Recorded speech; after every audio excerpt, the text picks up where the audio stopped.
Good day for Jalen Reagor. As a guy who really only stood out underneath in spring practices, the fact that he did show up downfield as someone with great speed definitely stood out. Some housekeeping stuff.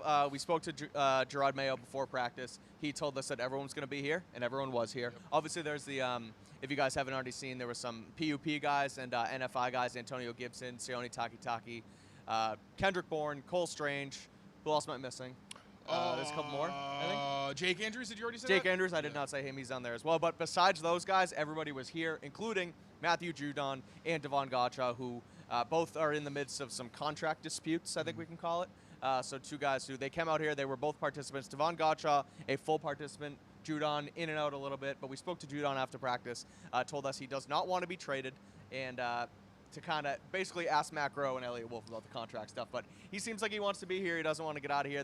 He obviously he doesn't like where his value is at as far as where his contract is. He wants to get paid. He wants to get a pay bump. But what did you make overall of the attendance and then those guys being out here despite the contract disputes? Yeah, so Judon specifically really said what we've heard in the past. He wants to retire a Patriot. He wants to stay here. Really tried his best to get away from the business side of it. Yeah. And, I mean, considering it's Judon, he's very transparent, very honest. I think that's what we all kind of expected. When we asked, what is it that separates you from other players? Because he mentioned he doesn't feel that the value that he brings to the table is what he's getting paid. And he didn't say anything like, oh, I think I do all of these different things on the field. He actually mentioned more himself and the fact that he can detach from football, which might sound like a weird answer, but I interpreted that as like I'm somebody who doesn't take things too seriously. Yeah. We know he's a professional. He's one of the playmakers on the defense, so, there's no questions about his effort or anything like that, but he does bring, some of that laid-back energy, some enthusiasm that you don't typically see. Right. So I think that is definitely one of the things, like everybody mentions, oh, Judon, he's such a vocal leader, all the things he brings like that. I think that's huge, especially for a grueling sport like football, where it wears down on you. You get tired throughout the season. It can be really tough, so. He's the one quote that you always look for. Like, exactly. Everyone was looking forward to him talking today. He was sitting there when, was it Tavai? Or Dietrich Wise was at the podium, and, Judon just came over and, sat with the media, was just kind of listening in. Like, he's a fun player. He likes to have fun. Like I said, he's a good quote. He was talking, and he was talking about the reasons why he loves to be here, too. Mentioning that it's like an addicting locker room, and that he loves all the guys and Uche and Jennings and things like that. So he also said when they asked, "Do you want to move or do you want to get traded?" He said no because I don't want to. I'm lazy and I don't want to have to move. That's so funny. He is pretty good. Like it's a guy who you want to be here. I just wonder if from a business standpoint, we talk about it a lot. Is he a guy who is here for the long haul, or is he just kind of here for this season and then you're going to move on from him? Because if you're going to, I don't know if he should necessarily get a pay bump because you're kind of just wasting cap space at that point. But again, right now, he's here, he's participating, and he wants to be here, so we'll see where it goes from here. And he said that he would play on the deal. He said that he doesn't want to, and he'd prefer not to, but he did say, he's like, I don't really have a choice. So, and obviously he participated today, so I don't think he has any intentions of, making a fuss. Said he didn't like the fact that he held in last offseason, and again, we saw him out here. Javon Godchaux, on the other hand, is interesting. I think Judon's someone you want around for the long term, and I think they're going to try to work out some kind of 2 or 3 year deal that gets that done. But with Godchaux, it seems like this scheme is evolving to put more emphasis on the pass rush. We've talked about this ad nauseum. Javon Godchaux, valuable run defender, but a one-dimensional player who plays a starter's number of reps. So I don't know if he's someone you necessarily want on the team in 2 to 3 years, even though he also said he wants to retire a Patriot. Right. I think for him, really, it's probably going to be more about guarantees. Make sure that this year's locked in for me and then give me the option to test free agency next year. So, yeah, I think they're at kind of different ends of the spectrum where Judon, playmaker, every down guy, also a vocal leader again. I think something gets done with him. Godchaux, he may be a leader in his position group, but not really someone you necessarily put on that pedestal.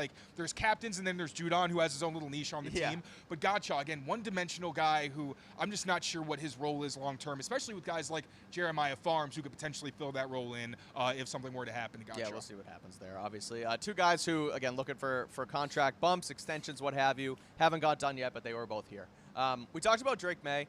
One thing I will add was, and I forget if we mentioned it here because we've done about 15 other videos, but he did take second-team reps behind Jacoby Brissett. I think that's notable. Obviously, Jacoby goes first. Drake Maye's Bailey Zappi was actually second during the first part. He was during warm-ups. During warm-ups, and then they went into 11-on-11, 7-on-7s, things like that. And Drake Maye was that number 2 guy. An extension of what they kind of established in the preseason, that he is going to be essentially this team's backup quarterback, and that third quarterback role spot is going to be between Bailey Zappi and Joe Milton. So something to note there that Drake Maye was that guy. I want to get to a little bit more of the pass catchers because, like I mentioned, We saw Jalen Polk with that first group. Austin Hooper, I thought, had an awesome day. Had a little bit of a chemistry there with Jacoby Brissett, who those two played together in Cleveland, I'm pretty sure, under Alex Van Pelt. So that's something notable. They kind of had, before the Rager thing happened, I thought the play of the day was that stick nod that, we talked about in our other video where Austin Hooper, kind of shakes a guy off and then Jacoby throws a dime down the seam. So what did you see from all the pass catchers in general? But more specifically, too, what we saw from the rookie and Austin Hooper? Yeah, Austin Hooper, again, definitely showed that connection he's already got with Jacoby Brissett. I think they connected a couple of times, the stick nod down the seam. Really impressive placement throw with Marte Mapu right on his hip. That stood out. We mentioned Jalen Rager had 2 deep receptions. He stood out there. I think Jalen Polk stood out mostly because Demario Douglas actually did not participate in team drills. He participated when they were returning punts, when they were going through position drills. But once everybody kind of got on the field together, it was more Jalen Polk and Juju Smith-Schuster in the slot for New England. Definitely interesting. Great seeing Jalen Polk getting those opportunities. Gerard Mayo said yesterday that these young guys, just because they know what they have in the veterans, are going to have chances. We saw Javon Baker mix in with some of what looked like the top unit as well. Polk didn't have any crazy plays or anything, but he was targeted a decent amount. Looked like made pretty much every catch except for the one with Drake Maye, where still I couldn't tell if he overthrew it or if Jalen Polk dropped it. Or overthrow some Drake Maye. He's just not the guy. He said that, not me. The guy off camera said that. But I did think it was notable that Jalen Polk was getting targets and was out there as a guy getting a lot of opportunities. But Javon Baker on the field after having apparently dealt with a fractured thumb where he wasn't really catching passes during the spring, was out there today. During position drills, we saw him catching passes. Didn't look like there were any ill effects. He was still attacking the ball in the air. Didn't look like he was wincing or anything. But he did have some tough drops. There was one on air from Drake Maye on what looked like a post or a glance route that he dropped that was pretty rough. And that was something that was kind of plaguing Javon Baker back when he was in college as well. I think he had one more drop during team drills, and then there was a rep where he was covered really tightly. Just not a very productive day from the rookie, who I personally am expecting a lot from just because he's so talented and could potentially be that X receiver who wins those one-on-one matchups they don't necessarily have for New England. So not a great day for Javon Baker. Always time to improve. But on the other end of the spectrum, from the young guys, Jalen Polk, again, really active. So that was pretty good to see. Yeah, all right, so that's the offense. Actually, one more thing on the offense, I'm sorry. Let's do the starting offensive line. Chukes Okorafor at left tackle, Sidy Sow at left guard, David Andrews at center, right guard is Mike Onwenu, and then right tackle is Calvin Anderson, a guy who was back and forth last year. If you haven't read it, Chris Price detailed sort of his medical struggle throughout last season, but he's out here starting at right tackle. Do you think that's going to be more of a permanent thing for them, you think, Tayler, or are they going to kind of try and work Caden Wallace in? We talked to Mayo on Tuesday. He mentioned that they want to get the 5 best guys out there. The 5 best guys that work together, it doesn't really matter necessarily, depth chart-wise, I guess. So what do you make of the offensive line today? Yeah, Mike Onwenu mentioned that as well, getting the best 5 guys out on the field. In saying that, he also touched on the fact that he could play guard, he could play tackle when asked where he was actually going to settle in. But today, Mike Onwenu was a fixture at the right guard spot. Calvin Anderson took most of the reps next to him, which makes sense, honestly. I wish it was still Caden Wallace out there regularly. He did get some reps next to Onwenu, but clearly there was a divide there with Calvin Anderson being the lead guy. I don't hate the idea of just getting an offensive line full of veterans out there, potentially help with chemistry and all those things. Although, like I said, with Wallace, you'd like to see him get some NFL reps, even if it isn't on the blind side where they're hoping he can be a fixture in the future. But Calvin Anderson's still a good player. He's got some starting experience in the NFL. Great athlete, really smart player. And we didn't really get to see what he could do at his best because of his health. And, of course, the offensive line situation last year, especially with the coaching staff, was really funky. But now they've got 3 guys working with that offensive line room, led by, obviously, Scott Peters, who I'm expecting a lot from, and for him to bring that group to some level of consistency. So, again, I want to see more Caden Wallace on the right side, but Calvin Anderson being a guy who has talent, intelligence, and experience in this league, it does make sense that that would probably be some kind of competition as the right side continues to kind of go through its rotations. Yep. All right, let's see what else we got here. One special teams note that I actually saw today.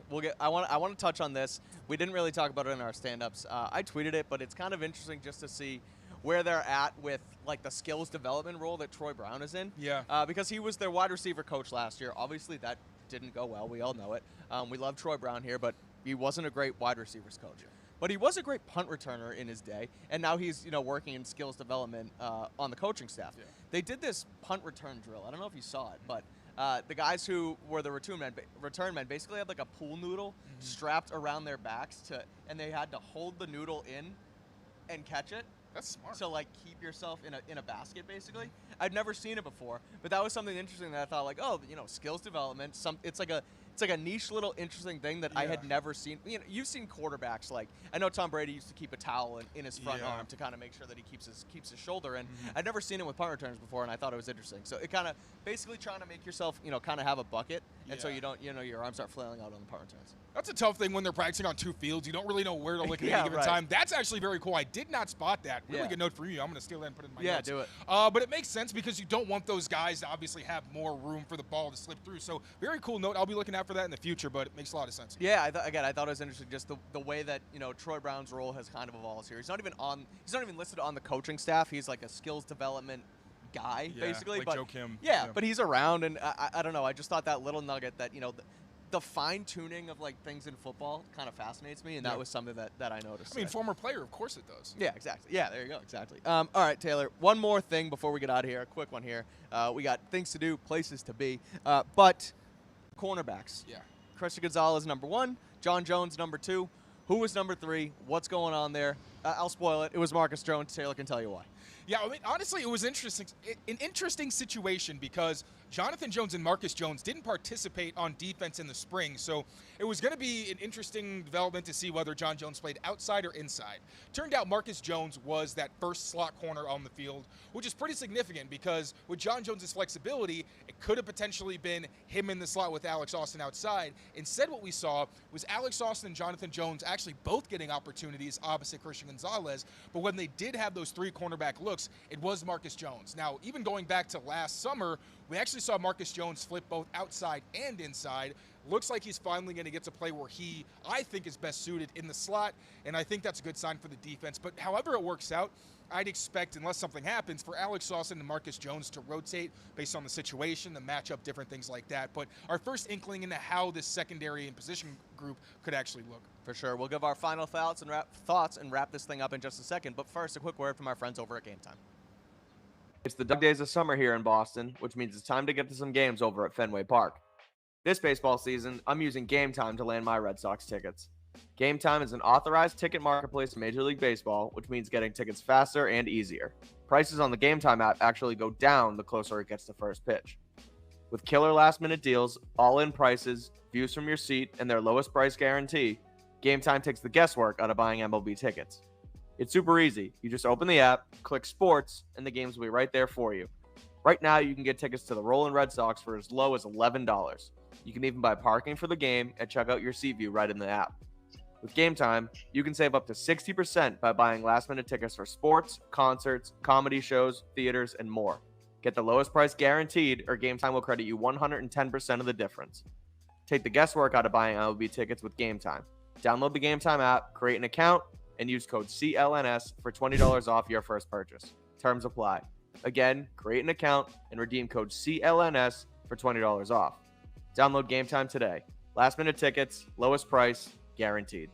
What did you see overall from Maye for those who weren't already able to check it out? What do you think from Drake Maye overall today? Yeah, so I was a little bit nitpicky just because even on so they probably missed our argument that Drake Maye's overthrowing balls now. Come on. Yeah, okay. The thing is, it's not unsurprising because Drake Maye is a very good downfield thrower, but he even was inconsistent in college. Right. Now, the throw to Jalen Reagor, if you haven't seen it on the Patriots social media accounts, check it out. It was gorgeous, especially from Reagor, but it was a little bit overthrown. The fact that Reagor had to reach out with one hand to snag it, usually wouldn't harp on that, but it was kind of a theme we saw with Drake Maye today. When they were in warm-ups, he overthrew somebody so badly it wasn't catchable. And then there was another one to Jalen Polk down the opposite sideline later on in the drills where it was hard to tell from my vantage point. I wasn't sure if Polk dropped it or if it was a little bit in front. From what I've heard now, it might have been a little bit in front. So just something for him to tweak. I thought the fact that Drake Maye didn't make any glaring mistakes, didn't throw into bad windows or anything like that. His underneath accuracy was better than what it's been in other practices. So I think it was a step in the right direction, a solid start, but you want to make sure that accuracy down the field, really in all parts of the field, does have some consistency. But still early, not ringing any alarm bells. Yeah, for sure. I mean, one shining moment from Maye, no glaring mistakes. It's not going to be everyone wants him to start. I think we all want to see this guy play as soon as possible. But it's not going to be a flip of the switch, go from college to the pros with this guy. They're going to try and take it slow. He's going to take it slow with himself. Again, try and not make mistakes. He's probably better off early on not making mistakes and limiting, trying to make highlight reel throws, right? Because then you kind of learn more. You limit those mistakes and you get more comfortable in the system and not just, trying to throw across your body and fit things into tight windows and things like that. But again, overall, a solid day for Maye. Expect to see more of that arm talent and things like that moving forward from him. But overall, Tayler, before we wrap this thing up, main takeaway from today and what you're looking forward most to tomorrow at training camp. Main takeaway was the offense actually started airing things out, which was exciting. Now, they were working on early down plays, and that's where a lot of your explosives are going to come from. And they've been working in the red zone a ton, or at least they were in the spring. So it's understandable why it wasn't, but it's nice to finally see for Jacoby Brissett and for Drake Maye. They both excel on those downfield throws. So being able to see what this offense looks like and how much more explosive it can be, and then also just to see maybe how the wide receiver and cornerback situations evolve. There's so much competition at those two spots, so to see whether Marcus Jones or Alex Austin can really establish themselves in the cornerback group, and for the wide receivers, can Jalen Polk continue to participate with the top unit to make plays, and can Javon Baker specifically bounce back from what was not a great day today on the field? Yeah, that's my two things. I want to see Baker tomorrow, and again, you stole it a little bit. You didn't steal it because I didn't tell you, but the cornerback room, I want to see how that shakes out. I want to see Alex Austin get, a couple more reps, kind of see what he can do starting across from Christian Gonzalez, and then maybe Jonathan Jones can work into that slot and things like that. But don't forget Marcus Jones, who we talked about, had a good day, comes back healthy, punt return guy as well, so I'll look for him to make his mark throughout the rest of the season. Any last thoughts before we get out of here, Tayler? Jalen Hawkins. Keep an eye on him. According to Jabril Peppers, Hawkins actually had the most points from the coaches on defense in the spring because of his effort, his intelligence, and his versatility. He's been the main third safety when the Patriots use their 3 safety packages, so keep an eye on him. He's someone I feel like the defense really likes, could have a big role this season. I'll add something into fans. Come on down here. It was kind of weak today. I'm not going to lie. There were times being around here the last couple seasons, Mac Jones, Cam Newton, anytime those guys came out here, a burst of cheers from the fans. Drake Maye comes out, I didn't hear a peep today. So if you're at home watching this, get down here. I know it's a Thursday, people are working this and that, but try and get here again. If you can, try and get here Sunday as well. That's a weekend, and that's going to be the first weekend practice for the Patriots. But if you are at home, make sure you keep it here with us at Patriots Press Pass on YouTube. Follow us on Twitter at TKyles39 and at Mike Kadlick on X. We'll keep you updated. We'll have everything on here, and check out all of our written work over at CLNSmedia.com. Until next time, take care of yourselves, take care of each other, and we'll see you soon. Thanks for watching. Peace.